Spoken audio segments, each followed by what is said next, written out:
Hey everybody, welcome back to another video. Mark Green here, the Diabetes Diet Guy. If you haven't done so already and you want to learn more information about diet, nutrition, fitness, and most importantly, diabetes, head over to the blog at diabetesdietguy.com. We got it all there for you, absolutely free, unless you need an extra helping hand where we have paid courses, very inexpensive compared to conventional personal training or one-to-one nutrition counseling. Or if you do need counseling and want to pay the fees, by all means, we have that too. But anyway, I'm going to jump into the video. So today's video is about a subject that I keep talking to patients about over and over and over again. And I figured if I'm talking to them about it, other people are probably wondering about it. So what I'm talking about today is how much do you need to walk to lose weight? Now this is a subject that, like I say, I'm always speaking to people about, because here's the conversation, here's how it goes. I'll say, how's your activity levels? They'll say, yeah, I'm pretty active, always on the go. So what does that actually mean?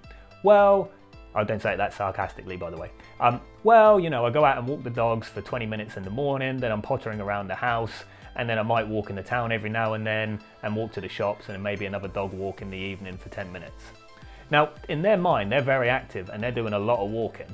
So what I get them to do is, because most people keep their smartphone on them, is look at their step counts over the course of that day, and you can actually set it to see the months and the year, the average. And often, more often than not, what you find is they've actually only achieved about 2,000 to 5,000 steps. Now to put that into context, I would consider someone pretty sedentary if they're only doing 5,000 or less steps a day and they're doing no other formal exercise.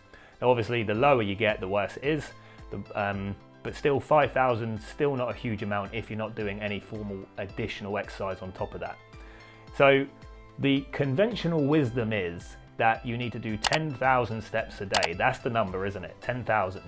But if 5,000 is considered pretty sedentary, double it and suddenly you're doing enough. Now, something doesn't add up there. So where does this 10,000 steps theory come from? Well, what if I told you that it comes from a study in Japan where they were trying to look at how you motivate people to exercise. And what they did is they actually gave people money and prizes to encourage them to get physically active. And the number they chose was 10,000 steps a day. So it wasn't really anything to do with weight loss per se, it was purely looking at exercise adherence. So this is a very arbitrary number that's kind of been plucked out of thin air that we now use as the gold standard that everyone seems to spout out as the number that needs to be achieved. So does that then automatically translate into weight loss? Now obviously this will be related to what you're eating and how you've changed your diet if you're trying to lose weight. But if you're just looking at it from purely an exercise perspective, really you need to be doing much more than this. I went to an obesity conference in 2020 before everything shut down, and what they were thinking was you need to be doing at least 15,000 steps a day, probably more, in order to initiate or create the appropriate calorie deficit in order to lose actual weight and sustainable weight loss as well. Because anyone can lose a couple of pounds, what we're talking about is keeping the trend going downwards. So 15,000 steps minimum.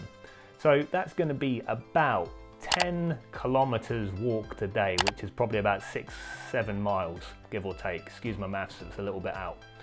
So that's pretty significant really. Now obviously you don't need to do that in one go. You can accumulate it over the course of the day. It doesn't matter if you do it in one hit or if actually you're building up into little segments, because we're not looking at this necessarily from a fitness perspective where we're trying to stimulate that cardiorespiratory fitness. We're literally thinking about it from a how much are you moving and how much are you expending perspective. Obviously the more active you're being, then the better it's going to be for your long-term health, and you're going to be much more physically active, much more mobile, and your muscles and your bones will thank you for it. So when you're thinking about how active do you actually need to be, well, if you're not getting your heart rate up, what you're achieving at the moment might not be enough. Just because you've made some changes, increased your exercise, say 2,000 steps a day, that doesn't guarantee that then you've then done enough. So what you think is enough and what actually is enough might be two different things. So don't take it personally if you're not losing weight.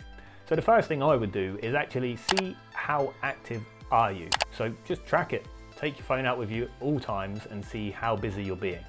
Then if you are being active or go into the gym or doing exercise on top of that, how often are you doing that? I've got one patient at the moment who's really struggling with her weight, and she says that she's walking a fair amount. I think it's like 8,000 steps a day, which is pretty good to be fair.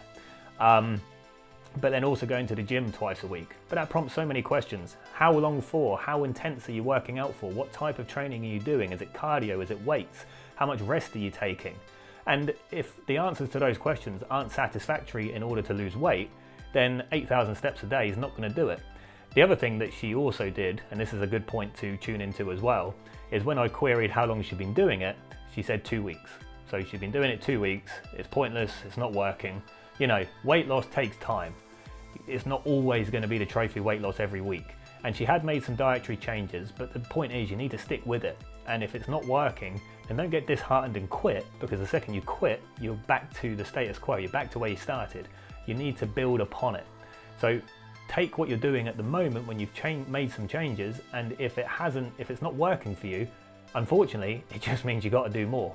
So whether that is walking a bit more or doing the equivalent of walking, getting a bit more active with structured exercise and getting that heart rate up, because as intensity goes up, time can come down.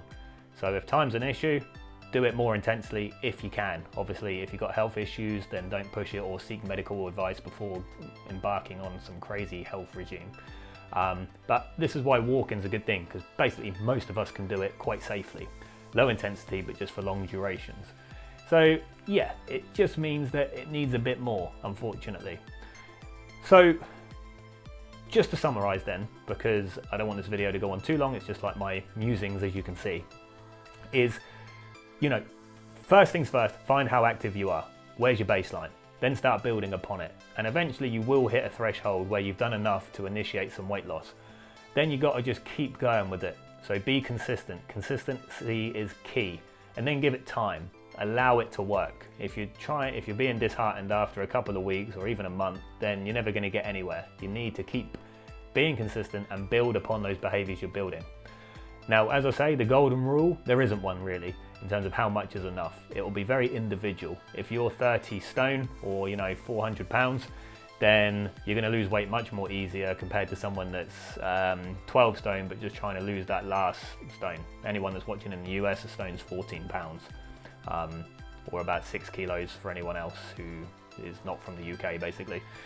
So it's going to be harder at the end to get that last bit of weight loss compared to someone that's just embarking upon their journey who's got a lot to lose. So as you can see, think you need to keep going with it. So 15,000 is a good starting point if you're not changing anything else, but really just see where you're at and try and get more each week from there. If you can do it each day, even if it's one extra step a day, eventually that's going to add up. Probably not a huge amount because there's only 365 days in the year, so I'd probably do a little bit more than that, but you get the point. So anyway guys, I'll leave it there.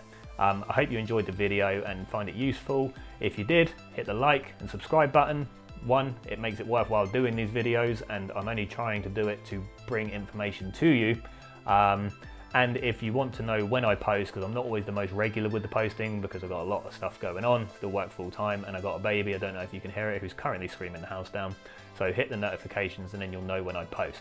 Remember to check out the blog and website, diabetesdietguide.com. It's not just diabetes, there's other things up on there about diet and healthy living, but I must admit the vast majority does have a diabetes flavour. So if you need an extra helping hand, go over there. If you can't find your answers, then we do offer inexpensive programs that is kind of like the bridge between full consultancy or personal training. It's only £90, lifetime membership, or if you do need that personal touch, we offer consultancy too. Thanks guys, I'll see you later.